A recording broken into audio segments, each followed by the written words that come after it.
मुंबई के जिस अस्पताल में अरुणा शानबाग ने अंतिम सांसें ली, उस केईएम अस्पताल से अरुणा का अजीब नाता रहा है। यहीं उसे नौकरी मिली, यहीं उसके साथ दरिंदगी हुई और यहीं उसने पूरी जिंदगी बिता दी। आपको दिखाते हैं अस्पताल का वो हिस्सा जहां 42 साल पहले अरुणा पर एक वार्ड बॉय ने हमला किया था।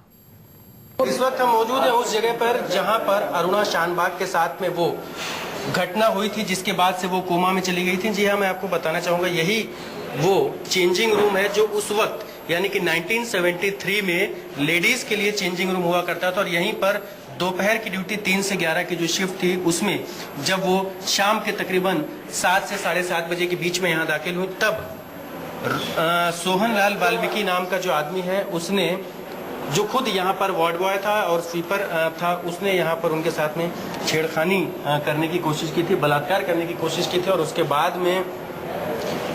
बाद से कहा जाए तो अरुणा शानबाग यहाँ पर कोमा में चली गई थी और तब से लेकर के अब तक इसी केम हॉस्पिटल जो है, इसके ठीक बगल वहाँ पर उनका इलाज चल रहा था। और आज सुबह 8:30 बजे उन्होंने अपनी आखिरी सांस ली और इस दुनिया को अलविदा कह दिया।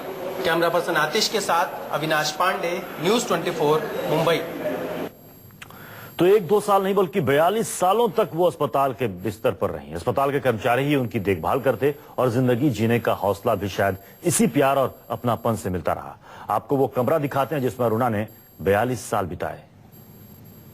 इस वक्त हम मौजूद हैं उस वार्ड में जहां पर अरुणा शानबाग कोमा की अवस्था में तकरीबन 40 साल तक पड़ी रही थी। जी हाँ, केम हॉस्पिटल का यही 4 नंबर वार्ड है जहां पर अरुणा शानबाग कोमा की अवस्था में यहाँ पड़ी रही थी। यहीं पर उनकी देखभाल होती थी, यहीं उनका इलाज होता था। पूरा केम अस्पताल का जो अमला था, चाहे डॉक्टरों की बात की जाए, नर्सेस की बात की जाए या कोई भी और, हर व्यक्ति यहीं पर इसी कमरे में अरुणा शानबाग से मिलता था, उनकी देखभाल करता था, उनकी दवाइयाँ, हर एक चीज़ का ख्याल यहाँ रखा जाता था। बीते 42 सालों की अगर बात की जाए तो अरुणा शानबाग से उनके परिवार का कोई भी व्यक्ति मिलने नहीं आता था। ये कहीं ना कहीं मलाल है, दुख है, गुस्सा है यहाँ के स्टाफ का। और इसी बात को लेकर के लोग नाराज़ भी हैं कि आज जब वो हमारे बीच में नहीं है तो उनकी बॉडी को क्लेम करने के लिए उनके रिश्तेदार आए हैं। लेकिन जब तक वो इस अस्पताल में थी, उनको ज़रूरत थी वाकई में किसी उनके अपने की जो आए और उनकी देखभाल करे, उनसे बातचीत करे या कैसी है वो ये जानने की कोशिश करे। जब वो इशारों में बात करती थी तब उनके परिवार का कोई भी नहीं आया। और आज जब वो इस दुनिया में नहीं है तो उनकी बॉडी को क्लेम करने के लिए उनके रिश्तेदार आए हैं। कहीं ना कहीं ये दुखद वाकया है, घटना है, ऐसा यहाँ के तमाम स्टाफ को लगता है। और उनका ये साफ कहना है कि भले ही आज अरुणा उनके साथ में नहीं है, लेकिन उनकी यादें हमेशा उनके जहन में, उनके दिल दिमाग में ताज़ा बनी रहेंगी। कैमरा पर्सन आतिश के साथ अविनाश पांडे, न्यूज़ 24, मुंबई। हम बात कर रहे हैं अरुणा शानबाग की। अरुणा शानबाग के साथ जो वारदात हुई उसे सुनकर रोंगटे खड़े हो जाते हैं। हम आपको दिखाते हैं वो पूरी कहानी जिसने अरुणा शानबाग की जिंदगी की तमाम खुशियों को छीन लिया। हैवानियत, दरिंदगी और तड़प की ऐसी कहानी शायद ही आपने पहले कभी सुनी हो। 42 सालों से अरुणा शानबाग जिंदा तो थी, लेकिन न देख सकती थी, न बोल सकती थी और न अपने बिस्तर से उठ सकती थी। अरुणा शानबाग जो भी महसूस करती थी उसे वो बता नहीं सकती थी।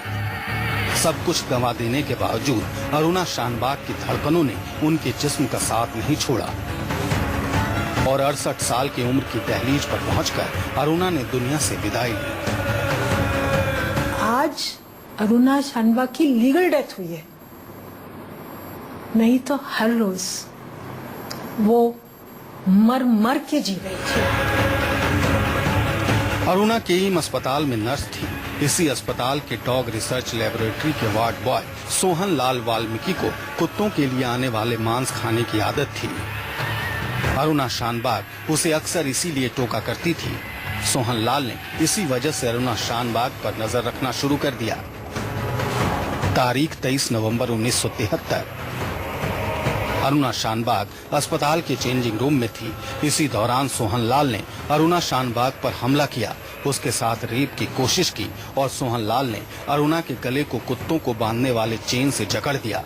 चीन के कसाव की वजह से अरुणा के दिमाग तक खून पहुंचाने वाली नस फट गई। उसकी आंखों की रोशनी चली गई, उसे लकवा मार गया और कोमा में चली गई। वक्त बीतने के साथ रिश्तेदारों ने भी अरुणा से मुंह मोड़ लिया। तब से लेकर 42 सालों से अरुणा कोमा में थी और अस्पताल वाले ही उसकी देखरेख कर रहे थे। इस घटना के बाद अरुणा को कोमा में पहुंचाने के आरोप में सोहन लाल को कुछ दिन बाद ही मुंबई पुलिस ने गिरफ्तार कर लिया। अदालत में मामला चला और सोहन लाल पर अरुणा की हत्या की कोशिश और कान की बाली लूटने का आरोप लगा। हैरानी की बात यह है कि उस पर बलात्कार की कोशिश का आरोप तक नहीं लगा। पुलिस ने ऐसी कोई धारा नहीं लगाई, फिर भी सोहन लाल को 7 साल की सजा मिली।